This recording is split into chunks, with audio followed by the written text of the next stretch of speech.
Assalamualaikum warahmatullahi wabarakatuh. Kami dari kelas manajemen B kelompok 6 yang beranggotakan saya, Safira Maulidia Laudo, beserta dua rekan saya Darmataisi di Lupira dan Alfonsius Norbertus Briabera. tujuan kami membuat video ini ialah untuk mempresentasikan hasil kerja kami mengenai hutang piutang dalam Islam. Terlebih dahulu, latar belakang hutang piutang. Hutang piutang adalah perkara yang tidak bisa dipisahkan dalam interaksi kehidupan manusia. Islam sebagai agama yang mengatur segala urusan kehidupan manusia juga mengatur mengenai perkara hutang piutang.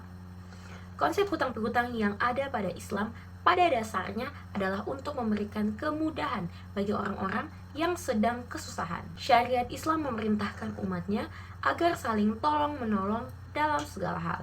Salah satunya dapat dilakukan dengan cara pemberian atau pinjaman. Dalam bentuk pinjaman, hukum Islam menjaga kepentingan kreditur atau orang yang memberikan pinjaman. Untuk mengetahui lebih dalam mengenai hutang piutang dalam Islam, mari saja kita langsung masuk ke pembahasannya. Definisi hutang piutang dalam Islam, hutang dikenal dengan karda yang secara etimologi berasal dari kata al-ghatu, berarti menolong. Karda juga didefinisikan sebagai harta yang diberikan pemberian pinjaman kepada penerima dengan syarat penerima dipinjam harus mengembalikan besarnya nilai pinjaman pada saat mampu mengembalikan. Di samping itu, definisi yang disebut dengan dipahami bahwa karda juga diartikan sebagai akad atau transaksi antara dua pihak. Jadi dalam hal ini, karda diartikan sebagai perbuatan rukun syarat hutang. Akad merupakan orang yang berutang piutang. Makut alai merupakan objek yang dijadikan hutang piutang. Akad merupakan nama lain dari ijab dan gabut. Sistem hutang piutang dalam Islam. Sistem hutang piutang dalam Islam dikenal dengan istilah al-qard, yaitu pemberian pinjaman harta kepada orang lain dengan syarat harus dikembalikan. Prinsip utama dalam sistem ini adalah tolong-menolong dan kerjasama antar sesama yang dianjurkan dalam Islam, sehingga memberi pinjaman dianggap ibadah yang berpahala. Adapun prinsip dan rukun hutang piutang dalam Islam, diantaranya pertama, akad yang sah dan saling ridha antara pemberi pinjaman dan si penerima pinjaman. Yang kedua, 3 rukun utama, dua pihak yang berakad merdeka, balik berakal sehat, harta yang diutangkan dapat ditimbang dan diijab kabul ucap akad. Yang ketiga, hutang harus dicatat dengan jelas dan melibatkan saksi untuk menghindari perselisihan. Hukum hutang piutang. Yang pertama, diperbolehkan dianjurkan selama tidak mengandung riba bunga, karena riba dilarang keras. Yang kedua, wajib dilunasi tepat waktu jika mampu.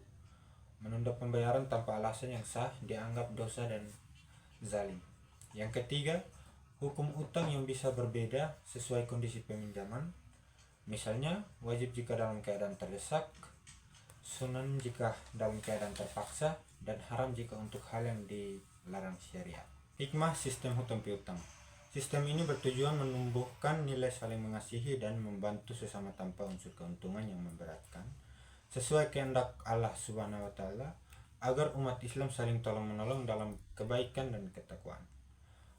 Oleh karenanya, hikmah dari disyariatkannya hutang adalah suatu usaha dalam rangka melaksanakan kehendak Allah Subhanahu wa Ta'ala, agar kaum muslimin dapat saling tolong-menolong dalam hal kebaikan dan juga ketakwaan. Dari pembahasan materi yang telah disampaikan oleh dua rekan saya, kami simpulkan bahwa dalam Islam, hutang dikenal dengan qard yang secara etimologi berasal dari kata al-qatu yang berarti memotong. Qard juga didefinisikan sebagai harta yang diberikan pemberi pinjaman kepada penerima dengan syarat penerima pinjaman harus mengembalikan besarnya nilai pinjaman pada saat mampu mengembalikannya. Transaksi hutang piutang bisa wajib atas seseorang jika ia mempunyai kelebihan harta untuk meminjamkannya pada orang yang sangat membutuhkan. Kondisi inilah yang menyebabkan bahwa hutang piutang menjadi wajib dan harus dikerjakan walaupun oleh satu orang saja. Akan tetapi, hukum hutang piutang dapat berubah menjadi haram apabila seseorang bermaksud menganiaya orang yang memberikan hutang, atau yang berhutang tersebut akan memanfaatkan orang yang diberikan hutang untuk berbuat maksiat. Di dalam hutang piutang terdapat juga 3 rukun dan syarat seperti akad maumalah. Rukun dan syarat akad ini terdiri dari 3 hal, yakni akid atau orang yang berhutang, yang kedua ma'qud alaih atau objek yang dijadikan hutang piutang, dan yang ketiga sigat al-aqd, nama lain dari ijab dan kabul.